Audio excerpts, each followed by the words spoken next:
ഒരു യുഗത്തിൽ ഇന്ത്യയിലെ യൂണിവേഴ്സിറ്റിയിൽ പഠിക്കാൻ വേണ്ടി പുറം രാജ്യങ്ങളിൽ നിന്ന് ആൾക്കാരെ തേടിയെത്തിയിരുന്നു. നളന്ദയും തക്ഷശിലയൊക്കെ.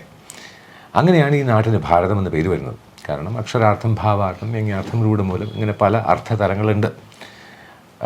തട്ടി വിട്ടോളും എന്നൊക്കെ പറയുന്നത് പോലെ ഇങ്ങനെ തട്ടി വിട്ടിട്ടുണ്ട് നമ്മുടെ ഭാഷ.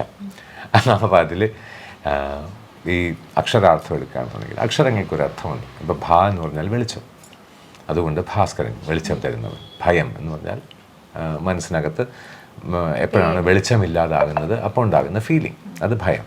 അപ്പോൾ അങ്ങനെ അക്ഷരാർത്ഥമുണ്ട്. ഭ. രാ എന്ന് വെച്ചാൽ ഇരുട്ട്, രാമൻ എന്ന് പറഞ്ഞാൽ ഇരുട്ടില്ലാതാക്കുന്നവൻ. ഗുരു എന്ന് പറഞ്ഞാൽ ഇരുട്ട് നീക്കം ചെയ്യാൻ അറിവ് പ്രദാനം ചെയ്യുന്നവൻ. അപ്പോൾ അങ്ങനെ രായ്ക്ക് രാത്രി എന്ന് പറഞ്ഞാൽ ഒരു യാമത്തിൽ 3 യാമങ്ങളായിട്ട് ഇരുട്ടുള്ള സമയത്തിന് രാത്രി. ത്രയം എന്ന് പറഞ്ഞാൽ 3. അല്ലാതെ രാത്രി ഇംഗ്ലീഷാണെന്ന് പറയരുത്, അത് ഇംഗ്ലീഷല്ല. ത്രയം എന്നുള്ളതിന് ചുരുക്കി രാത്രി എന്ന് പറഞ്ഞു. Okay, fine. അങ്ങനെ തമസ് എന്ന് പറഞ്ഞാൽ അറിവില്ലായ്മ. അപ്പോൾ നമ്മുടെ നാടിൻ്റെ പേര് മറ്റ് രാജ്യങ്ങളിൽ നിന്നും പഠിക്കാൻ വേണ്ടിയിട്ട്, ആസ്ട്രോണമിയും സയൻസും മെഡിസിനും പഠിക്കാൻ വേണ്ടി പല രാജ്യങ്ങളിൽ നിന്നും ഈ നാട്ടിലേക്ക് വരണം. ഇപ്പോൾ ഈ അമേരിക്കയോ അല്ലെങ്കിൽ മറ്റ് രാജ്യങ്ങളോ കണ്ട് നമ്മൾ ഓടുന്നത് പോലെ ഒരു കാലത്ത് ഈ നാട്ടിലേക്ക് പല രാജ്യത്തു നിന്ന് ആൾക്കാർ വന്നിരുന്നു. ഹ്യുവൻ സെങ്ങും ലാവോസിയൊക്കെ ഇന്ത്യയിൽ വന്നിട്ടുള്ളതെന്ന് പറഞ്ഞാൽ അതിന് പ്രൂഫുണ്ട്.